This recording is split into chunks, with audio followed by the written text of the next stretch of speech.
Perikatan Nasional di Kedah, Sanusi, kita tanya dia, kenapa Kedah tidak dibangunkan supaya membangun dengan pesat macam negeri-negeri lain? Saudara-saudari, saya duk ingat jugalah. Macam mana dia nak jawab ni? Saya pun nak tengoklah apa sebenarnya perancangan dia. Saya memang hormat Sanusi, tapi saya tak pernah terfikir Sanusi secerdik itu. Sebab jawapan dia tu di luar capaian otak saya.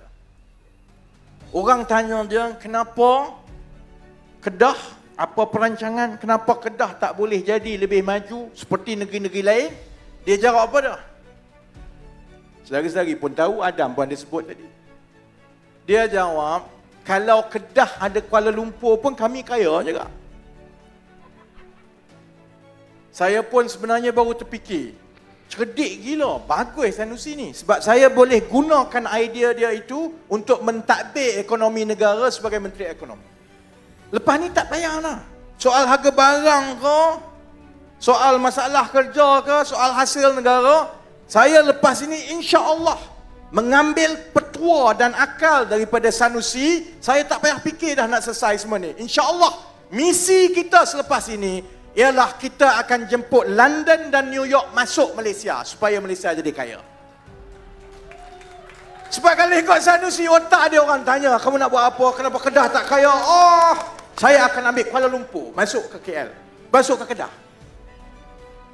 Sebab itu, kepada pengundi-pengundi di Kuala Lumpur nanti, kali ini korang tak mengundi, nanti bila kamu mengundi, nanti dalam pilihan raya umum ke-16, berjaga-jaga.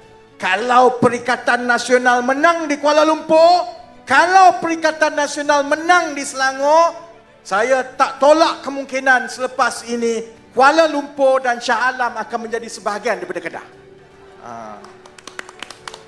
Kepala otak Sanusi, tak terfikir kita. Cerdik sangat.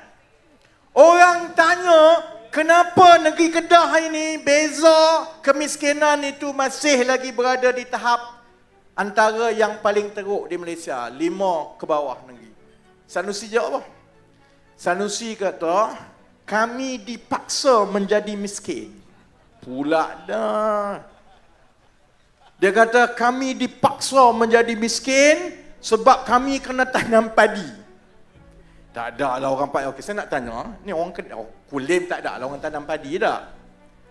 Tapi kalau nanti saya pergi kempen, tempat ada yang kawasan ada bendang, saya nak tanya pakcik-pakcik makcik yang ada sawah padi tu, saya nak tanya dia, pakcik, kalaulah esok pakcik buat keputusan untuk tak jadi pesawah padi dah, adakah pakcik akan kena tangkap dengan polis? Bayangkan satu hari nanti, kalau tengok dalam berita, buletin utama ke RTM ke, selalunya ada berita-berita jenayah kan.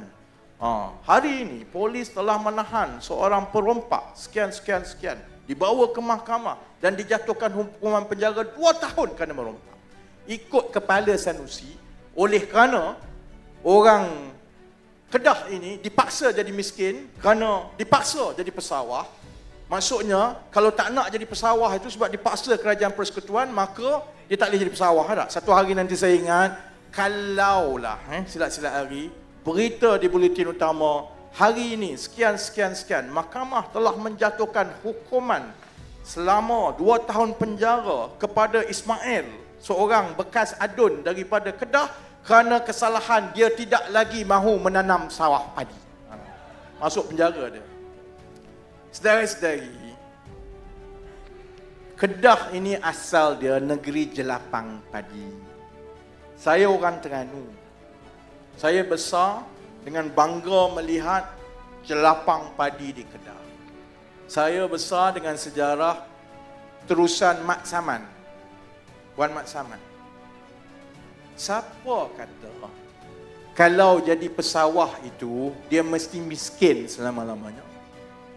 Isu dia ialah macam mana kita nak memodernkan industri sawah kita supaya industri sawah itu memberikan hasil pendapatan kepada setiap keluarga yang lebih besar daripada yang ada sekarang. Orang Jepun tanam padi boleh kaya, saudara-saudara. Orang Taiwan tanam padi boleh kaya.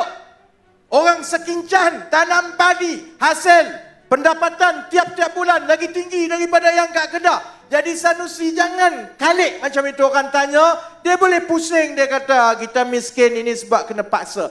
Yang kerajaan negeri kena jawab. Tanah itu di bawah tanggungjawab kamu. Air di bawah tanggungjawab kamu.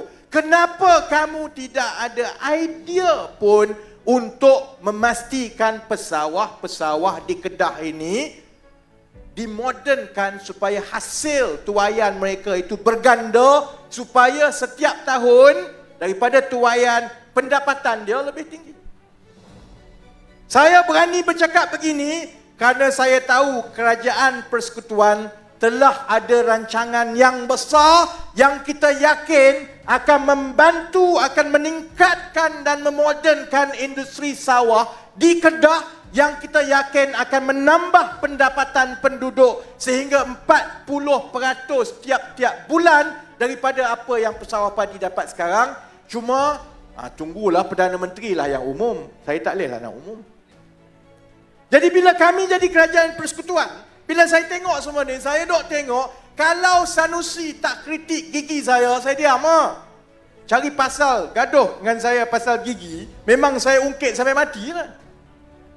Jadi saya tanya, kalau semua ini tugas kamu, kalau hasil pun sebahagian besar datang daripada projek Kerajaan Persekutuan, kalau nak buat air pun, nak modernkan fasiliti, kemudahan, semua kena minta Kerajaan Persekutuan, habis buat apa kamu jadi Menteri Besar?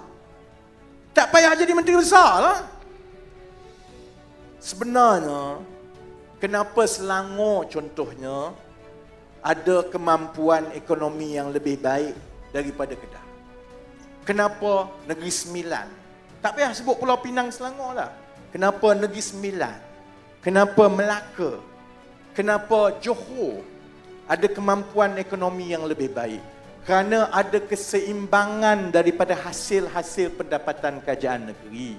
Dan hasil-hasil yang lebih seimbang ini adalah juga kerana yang di bawah pengawasan dan kuasa kerajaan negeri itu juga dimanfaatkan sebaiknya untuk turut memberi hasil yang baik kepada kerajaan negeri berbanding dengan yang ada di Kerajaan Kedah, berbanding apa yang ada di Kelantan dan berbanding apa yang ada di Terengganu. Tadi Perdana Menteri ada satu sesi dengan siswa Zah dekat UUM.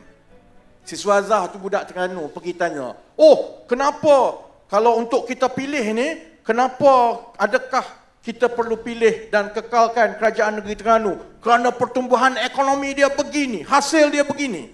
Saya orang Terengganu, saudara-saudari. Saudara-saudari tahu tak, hasil daripada Terengganu itu, dari segi campuran hasil dia, tak banyak beza dengan masalah yang juga ada di Kedah. Iaitu hasil daripada kerajaan negeri itu datang daripada pergantungan yang dimulakan sumber dan pelaburannya itu daripada Kerajaan Persekutuan. Kalau di Kedah, yang ini saya berterima kasih kepada sahabat-sahabat UMNO daripada dulu. Kerana ini hasil peninggalan UMNO dan saya tak bohong dan saya takkan nafikan perancangan yang berpuluh tahun ini di Kedah Selatan untuk mewujudkan industri chip semikonduktor elektronik, yang itulah yang bagi hasil kepada kerajaan negeri Kedah, bukannya sebab kemahiran PAS mentadbir. Sama di Terengganu, kalau sahabat tadi yang budak Terengganu, siswa Zah tu tanya, "Oh, ini prestasi Menteri Besar yang cukup baik."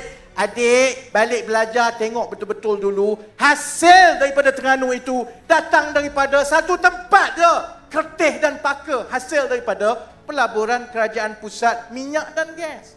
Buang yang itu, saudara-saudari, Terengganu tu tak ada beza dengan Kelantan. Dari segi saya tahu, saya orang Terengganu dan saya tahu saya Menteri Ekonomi, itu kerja saya tengok. Jadi sebab itu 11.58 kita berhenti no. Ini lagi pun ceramah yang pertama. Kita ada 5 minggu lagi ni. Saya beberapa kali akan datang lagi ni. Esok nak jumpa Sanusi. Jadi saya nak tutup gini. Itu mukaddimah dia. InsyaAllah kita ada cabaran yang besar. Peringkat Kerajaan Persekutuan ada cabaran kami. Saya tak nafikan bahawa cabaran ini besar, bukan kerja yang mudah. Kita usaha, kemudian kita tawakal, kemudian kita serahkan.